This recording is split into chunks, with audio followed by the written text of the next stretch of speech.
30,000 people lived here, and in less than 2 minutes, almost all of them were gone. A city on a tropical shore, palm trees, music, markets, laughter, turned in an instant into a silent ashen tomb. And yet in a tiny, airless stone cell beneath the ruins, one man stayed alive. Not in a shelter, not in a church, in a prison built to punish him, and instead, it saved his life.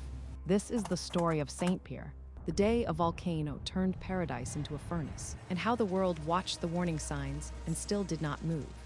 At the dawn of the 20th century, the city of Saint-Pierre on the island of Martinique was called the Paris of the Caribbean. Elegant cafes lined cobbled streets. Theaters, schools, and busy docks made it the cultural and commercial heart of the island. Mount Peel rose just behind it, a green forested giant cloaked in clouds. Most people barely noticed it anymore. The volcano had slept for generations. Children grew up seeing it every day, a familiar shape against the sky. It was part of the backdrop of life. Ships from Europe and the Americas arrived constantly. Sugar and rum flowed out. Money and fashions flowed in. If you stood on the harbor wall in early 1902, you would have seen a city confident in its future. Bright clothes, crowded markets, a sense that tomorrow would look much like today. But deep inside the mountain behind it, something had begun to change. The first signs came quietly. A thin dust began to fall on the nearby countryside. Farmers looked up from their fields to see a faint gray mist drifting from the summit. Then a low rumble. Not strong enough to panic the city, but enough to unsettle those who lived closer to the slopes. They heard sounds like distant thunder on clear days. Animals grew uneasy. Birds changed their patterns. Some people noticed a sharp smell in the air near the mountain, and streams turning warmer, darker. On April 2, 1902, Mount Peel released its first serious warning. Ash rose into the sky, darkening the sun. Fine particles settled on rooftops, on trees, on skin. Still in Saint-Pierre, life went on. People swept ash from their doorways. They adjusted the way humans always do, when danger doesn't yet feel real. Over the next weeks, the volcano grew more restless. Small explosions, falls of ash, tremors that rattled dishes and cracked walls. A thick column began to rise from the crater, visible from the harbor. Some residents grew frightened and tried to leave. Others stayed, reassured by officials and newspapers that there was no serious risk to the city. After all, experts had visited the crater and suggested the main danger might be mudflows, not a catastrophe for Saint-Pierre itself. When a volcanic mudflow roared down the mountain and destroyed a small town nearby, killing dozens, fear spread. But even then, the response in the city was to wait, to hope, to trust that the worst had already passed. There was an election approaching. The island's economy depended on the city, and no one wanted to imagine a full evacuation. For many, it was easier to believe that Mount Peel would calm down, that it would do what it had always done in living memory, rise above them, quiet and harmless. The morning of May 8, 1902, began like any other humid Caribbean day. It was Ascension Day, a religious holiday. Church bells rang. People dressed in their best clothes. At 7:52 a.m., Mount Peel changed history. Without warning, the side of the mountain tore open. A dense, scorching cloud of gas, ash, and shattered rock burst from the summit. It did not rise gently into the sky. It raced down the slope. Imagine a storm, but made of fire and ash, moving faster than a horse can run. It hugged the ground, fed by its own weight and heat, rolling directly towards Saint-Pierre. There was no time to flee. No time to understand. In less than 2 minutes, the city was engulfed. Roofs collapsed under the weight of debris and the force of the blast. Wood, stone, iron, all were overwhelmed. Ships in the harbor caught the same burning cloud. Masts snapped, hulls burned, crews vanished into the choking darkness. Witnesses on distant parts of the island watched in stunned silence as the Paris of the Caribbean disappeared behind a moving wall of gray. And then, silence, where moments before there had been voices, music, the sound of carts and waves.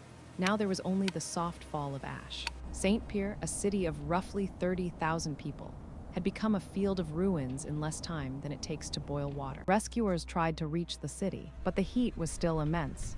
The ground burned through shoes.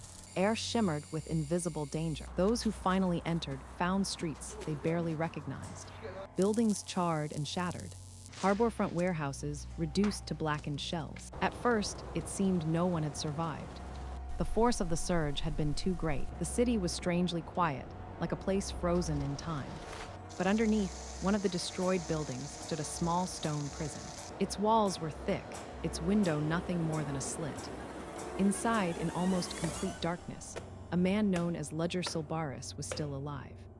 He had been locked in solitary confinement the night before, in a cramped, partly buried cell. Barely any fresh air. No view of the outside world. By chance, those same conditions had shielded him from the worst of the volcanic surge. The blast had scorched him, seared the tiny opening of his cell, and filled the corridor with hot ash. He lay there in agony, listening to the sound of the world above him collapse. Hours turned into a full day, then another. He screamed for help until his voice nearly failed. No one answered. Outside, people believed the city was entirely lost. At last, rescuers passing near the ruined jail heard faint cries from beneath the debris. They dug through fallen stone and collapsed beams. They broke open the door to his cell. Out of all the thousands in Saint-Pierre, Ludger Silbaris was one of the very few who survived the main disaster in the city itself. A man condemned by the law, saved by his punishment. He would later become known around the world as the man who lived through the eruption of Saint-Pierre. News of the tragedy traveled quickly across the globe. Newspapers in Europe and America printed photographs of the ruined city. Saint-Pierre, once a symbol of elegance and culture, now appeared as a gray, lifeless shell. People were horrified by the scale and speed of the destruction. How could an entire city vanish in minutes? How had the warnings been missed or misunderstood? Scientists traveled to Martinique to study the volcano and the ruins. They walked through hardened ash and twisted metal, tracing the path of the deadly cloud. It was here that the term New Ardent, a glowing, burning cloud, became widely known in volcanology. Mount Peel did not stop with that first eruption. In the following months, it produced more surges and built a strange, rising dome of rock inside its crater. The people of Martinique, devastated and displaced, watched their former capital remain uninhabitable. Saint-Pierre was never rebuilt to its former size or status. Another town eventually became the island's main center of life and commerce. The once crowded streets of Saint-Pierre turned into quiet lanes among ruins and memorial. From this tragedy, the world learned painful lessons. Scientists began to understand that certain volcanoes could unleash sudden, fast-moving clouds of heat and ash that no one could outrun. Volcanic observatories and monitoring systems were strengthened, especially near cities. Today, early warning systems, hazard maps, and evacuation plans save lives in volcanic regions. We know more about the signs: gas emissions, seismic tremors, shifting ground, changes in temperature and water. But the story of Saint-Pierre still stands as a reminder that knowledge alone is not enough. Human beings are hopeful by nature. We want to believe that tomorrow will be like today, that the mountain that has always watched over us will keep on sleeping. The ruins of Saint-Pierre still stand on Martinique's coast. Stone walls, broken staircases, a lonely theater, and the remains of that small prison cell where Ludger Silbaris endured the unthinkable. Visitors walk through, hearing only the wind and the distant sound of waves. If you stand there at dusk, it's hard to imagine the life that once filled these streets. Harder still to grasp how quickly it ended. A paradise turned into a tomb in the span of a heartbeat. The story of Saint-Pierre is not just about a volcano. It's about how fragile our sense of safety can be, how entire worlds can vanish while the rest of the planet carries on. And it's a quiet warning, echoing across more than a century, that beneath the calm surface of our daily lives, forces we barely understand are always at work, waiting silently for the moment when they will rise again.